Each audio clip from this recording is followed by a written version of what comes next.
Pandian stores அடுத்த வர எபிசோடில் பார்த்தீங்கன்னா ராஜி வந்து எக்ஸாம் எழுதுறதுக்காக சென்னை போகிறாங்க. அதனால பார்த்திங்க அப்படின்னா அவங்க அப்பா வீட்டுக்கு போயிட்டு அவங்க அப்பா அம்மா கிட்ட ஃபஸ்ட்டு ஆசீர்வாதம் வாங்கிட்டு அதுக்கப்புறம் அவங்க அப்பா தான் கிட்ட ஆசீர்வாதம் வாங்குறாங்க. வாங்கினதுக்கப்புறம் பார்த்திங்க அப்படின்னா உன் மனசில் வந்து இந்த மாதிரி நீ ஐஏஎஸ் ஆகணும் அப்படிங்கிற விதையை வந்து தூண்டினதே உங்கள் சித்தப்பா தான், அவங்க கிட்ட ஆசீர்வாதம் வாங்கலையா அப்படின்னு சொல்லிட்டு அவங்க அப்பா கேட்கும்போது சித்தப்பா கிட்டேயும் போய் ஆசீர்வாதம் வாங்க போகிறாங்க. அவங்க சித்தப்பாவும் பார்த்திங்கன்னா என்ன தான் கோபம் இருந்தாலும் ராஜி வந்து நல்லபடியாக எக்ஸாம் எழுதுன்னு சொல்லிட்டு வாழ்த்தி தான் அனுப்புகிறாங்க. இதனால ராஜியும் ரொம்ப சந்தோஷமாக இருக்காங்க.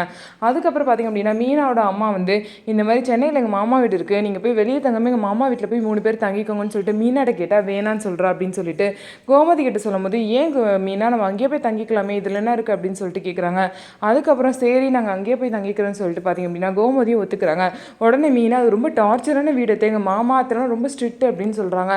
பரவாயில்ல நம்ம தங்க போகிறது கொஞ்ச நாள் தானே பார்த்துக்கலாம் அப்படின்னு சொல்லிட்டு கோமதியும் பார்த்திங்க அப்படின்னா சொல்லிடுறாங்க. இதனால் 3 பேரும் அவங்க மாமா வீட்டில் தான் போய் தங்க போகிறாங்க.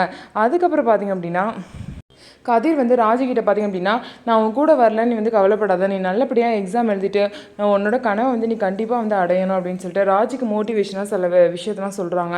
அதுக்கப்புறம் ராஜி பார்த்திங்க அப்படின்னா எமோஷனல் ஆகிடுறாங்க. ஸோ இதுக்கப்புறம் ராஜி எப்படி எக்ஸாம் எழுதிட்டு நல்லபடியாக வரப்போகிறாங்க அப்படின்னு சொல்லிட்டு வெயிட் பண்ணி பார்க்கலாம். நம்ம வீடியோ உங்களுக்கு பிடிச்சிருந்தா நம்ம வீடியோவை லைக் பண்ணிவிட்டு பாருங்கள்.